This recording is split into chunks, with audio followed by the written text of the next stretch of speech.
Here we are going to discuss regarding post-streptococcal glomerulonephritis, also known as acute proliferative glomerulonephritis. So we are going to discuss all the features, clinical features, the diagnostic modalities, the pathogenesis, and the clinical outcomes, and what are the differentials. All these things will, and the other features as well. So please stay hooked till the end of the video. We are going to have lots of learning, and we are going to capture all the high points. So let's go to the introduction.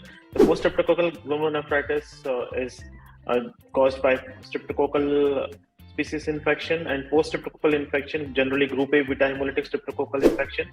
And 3 weeks after streptococcal infection, generally throat infection or sometimes skin infection can also precede.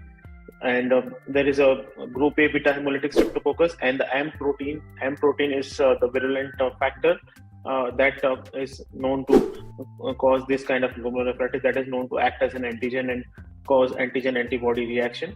And it is also sometimes known as post-infectious glomerulonephritis, where the offending organism is something different from streptococcal. It could be any bacteria, viral, or any other infections as well.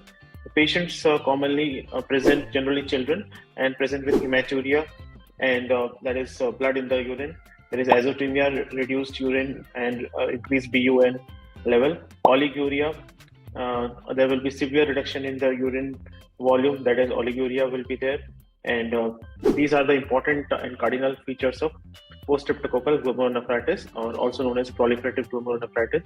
Post-infectious glomerulonephritis, as I was talking you about, here it can include some other organisms like some bacteria, some viruses. Bacteria like Staphylococcus, endocarditis, pneumococcal infections can also cause similar kind of a morphology. And hepatitis C, HIV, varicella, Epstein-Barr virus, these are some organisms which can also cause similar kind of features. Malaria, toxoplasma, parasites can also incite similar kind of a lesion. And morphology is almost the same as seen in streptococcal infection. And many of these patients, few of these patients, they also progress to rapidly progressive glomerulonephritis, also known as RPGN, in which crescent is formed. So it is also known as crescentic glomerulonephritis. And here the important thing is that there is enlarged glomeruli. As you can see in the images, there are enlarged glomeruli, and the glomeruli are infiltrated. Hypercellularity is there. There is infiltration of this endothelial cells and mesangial cells by leukocytes, and there is a huge proliferation of endothelial cell and mesangial cells will be seen. And there is a granular deposits of IgG, IgM, and C3 is being seen, which can also be confirmed by immunofluorescent microscopy.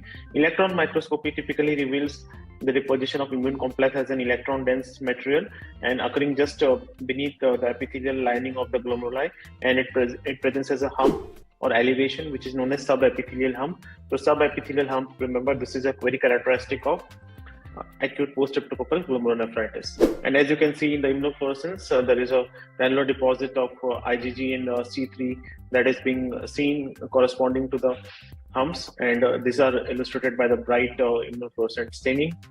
So coming to the clinical course, and let's summarize. The child presents generally with malaise, fever, oliguria, hematuria.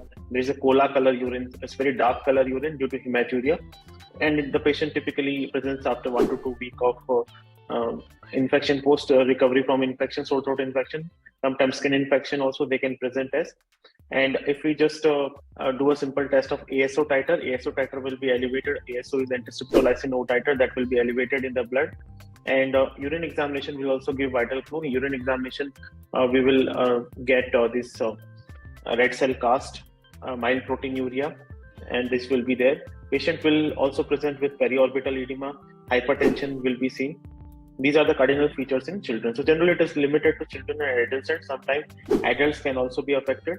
Adults can suddenly present with appearance of hypertension, and with the elevation of BUN will be there in adults. And 90% children, it is having more better compliance, much better compliance compared to that of adults. 95% of the children, they recover compared to the 50-60% recovery in adults.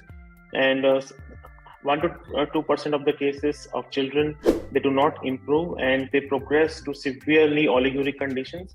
and it presents as a rapidly progressive form of glomerulonephritis, and it is known as RPGN. It is a formation of crescents, or it is known as crescentic glomerulonephritis. Crescent is formed in the glomerular space that completely obliterates the urine formation, leads to severe oliguria, and that is RPGN, and this is more common in adults compared to that of children. So these are the key features of acute post-streptococcal glomerulonephritis. Learnings that we learned today are they are caused by acute streptococcal infection, pharyngeal or throat infection, can be seen with other bacterial viral infections and parasitic infections as well.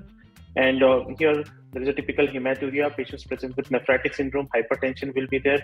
Children having better prognosis compared to adults, and few of the cases, hardly 1% of the cases, especially in adults, they can progress to rapidly progressive glomerulonephritis, and that can have a fatal outcome. And otherwise, it has generally majority of the children and majority of the children, they do recover. And immunofluorescence microscopy reveals C3, IgG, IgM in the endothelial and mesangial location, and also neutrophilic infiltrates are seen, which are seen infiltrating the endothelium, the capillaries. Thank you for watching the video. Please subscribe to the channel, hit the bell icon, and follow in our different groups. And please stay tuned for the next video. See you in the next video. Thank you.